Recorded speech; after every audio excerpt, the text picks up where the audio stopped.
ربنا آتنا في الدنيا حسنة وفي الآخرة حسنة وقنا عذاب النار. السلام عليكم ورحمة الله وبركاته. إن الحمد لله وحده والصلاة والسلام على رسول الله، أما بعد، فأعوذ بالله من الشيطان الرجيم. بسم الله الرحمن الرحيم. وإن كنتم في ريب مما نزلنا على عبدنا فأتوا بسورة من مثله وادعوا شهداءكم من دون الله إن كنتم صادقين. سورة البقرة آیت نمبر 23.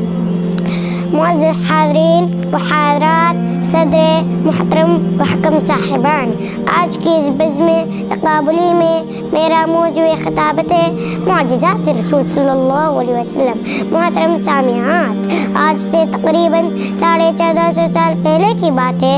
ارض مکہ میں الگ ہی فضا قائم ہو گئی تھی۔ ایک طرف دنیا اور اہل دنیا کا ہجوم تھا تو دوسری طرف صرف ایک اکیلا بندہ خدا کھڑا تھا۔ ایک جانب اس وسیع اور اس دریا نے اپنے جیون جاپن کا محور بے شمار معبودان باطلہ کو بنا رکھا تھا، دوسری جانب صرف ایک اکیلے مخبر جبروت کی انگشت شہادت جانب فلک اشارہ کے کائنات کو چیلنج کر رہا تھا۔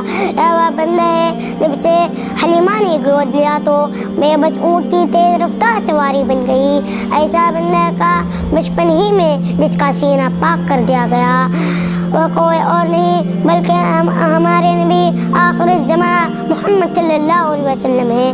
میری پیاری بہنوں، معجزہ کسے کہتے ہیں؟ آئیے سب سے پہلے معجزہ لفظ کے معنی سمجھتے ہیں۔ لفظ معجزہ عجز سے نکلا ہے، یعنی ایسی چیز جو آپ کو عاجز کر دے۔ آپ صلی اللہ علیہ وسلم کا معجزہ ہے بے کہ نبی مکرم صلی اللہ علیہ وسلم کے پسینے مبارک سے خوشبو ٹپکتی تھی۔ آپ صلی اللہ علیہ وسلم کا معجزہ ہے بے کہ پتھروں نے آپ صلی اللہ علیہ وسلم کو سلام کیا۔ آپ صلی اللہ علیہ وسلم کا معجزہ ہے بے کہ ایک سا کھانا 130 لوگوں کے لیے ہو گیا۔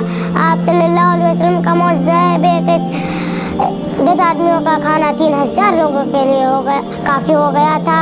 آخر میں اللہ تعالیٰ سے دعا ہے کہ ہم سبھی مسلم بھائی بہنوں کو معجزات رسول صلی اللہ علیہ وسلم پر ایمان لانے کی توفیق دے، آمین۔